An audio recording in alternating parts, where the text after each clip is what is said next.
our hearts beat to the city streets. So this is not your ordinary Matooke recipe. I'm going to be taking you through a very simple way of first handling these green bananas, which are the Matookes. I want to show you how to peel them. But before we get to the recipe, please allow me to get them going so that I can show you the rest of the ingredients. If you're new here, you are most welcome.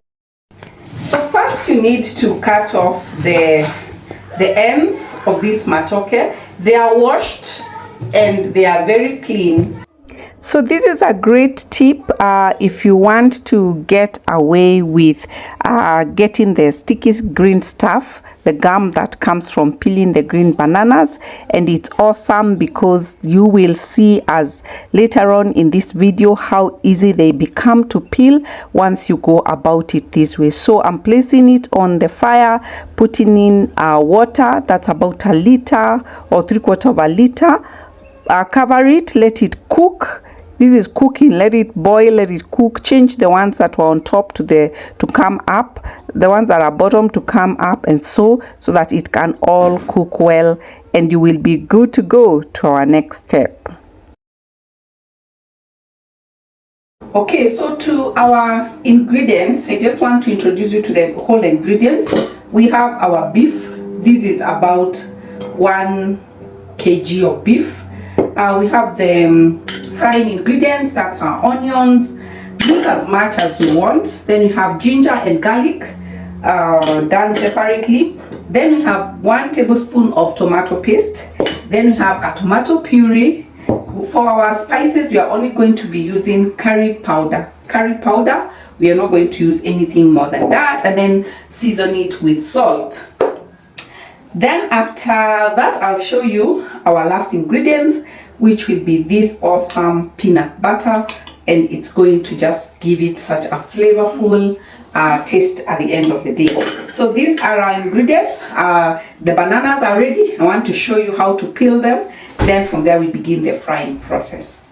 So the total cooking time depends on the amount of bananas you've put, but mine was about 15 minutes. I didn't count, but you can see they are big and they are really fleshy, so they took some time. In the meantime, I will start off by frying my onions and the garlic together so that they can just continue cooking as we go on to peel the bananas. So that's garlic that I added after the onions were soft, and the ginger. Remember, this is the foundation of flavorful cooking. Once you deal correctly with this build up, the flavor at the end of the day will be very awesome, so amazing, to be memorable, and your work will not be in vain because you're carefully just considering how you're layering up. Garlic and ginger are considered aromatics, and they really help in giving our food that lovely flavor.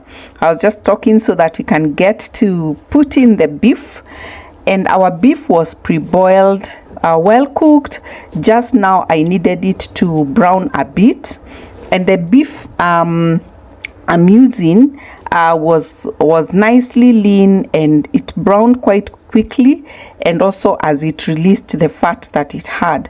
I've added my pureed or blended tomatoes, and as that is cooking, I also would want it to cook together with the tomato paste, which I had shown you earlier, just 1 tablespoon. That's okay. Remember, you can adjust this recipe to the volume of your ingredients. If you're using less, please go with what you want and what you desire to use. But if your measurements are more like mine, please go ahead and do so.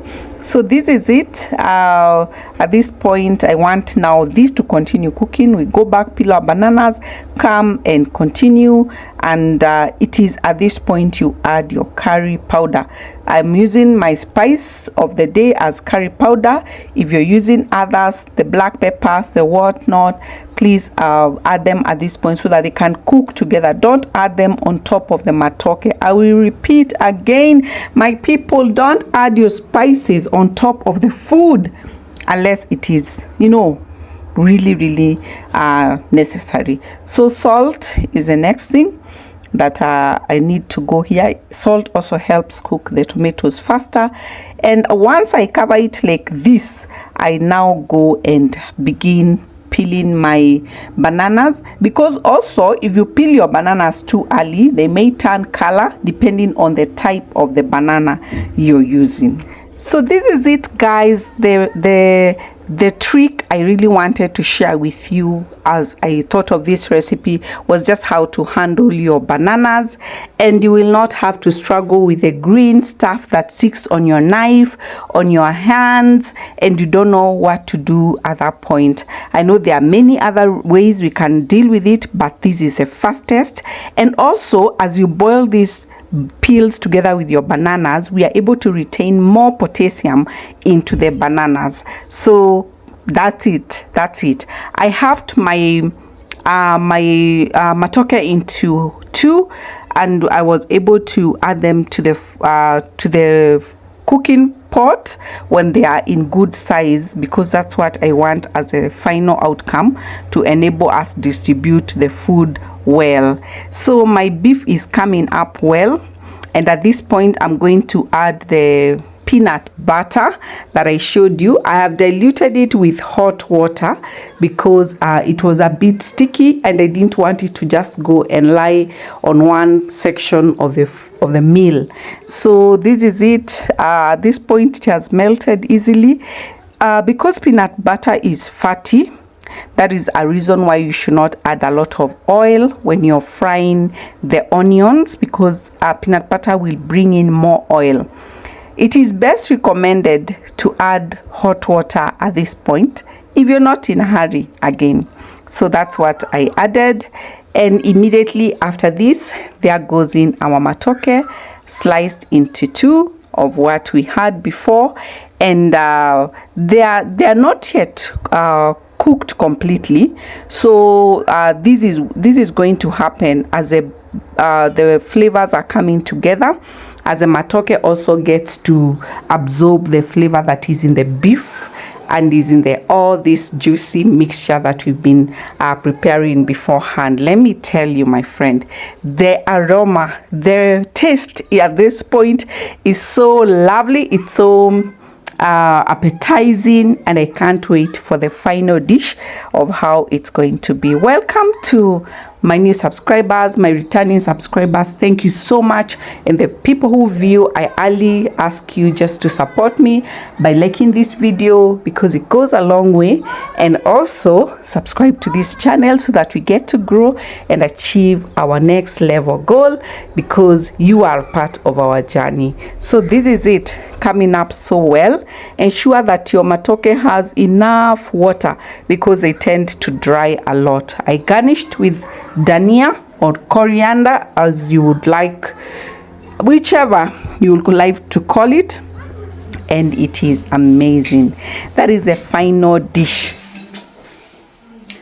It's now time to do a taste test of my yummy matokes. Look at just how soft they are and how they are breaking so easily. I'll take that. They are best combined with the beef.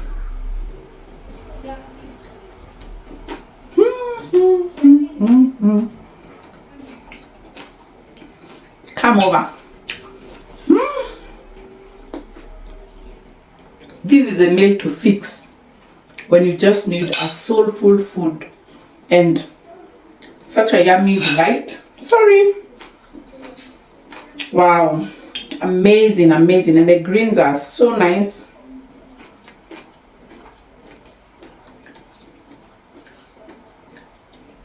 Why don't you try this recipe?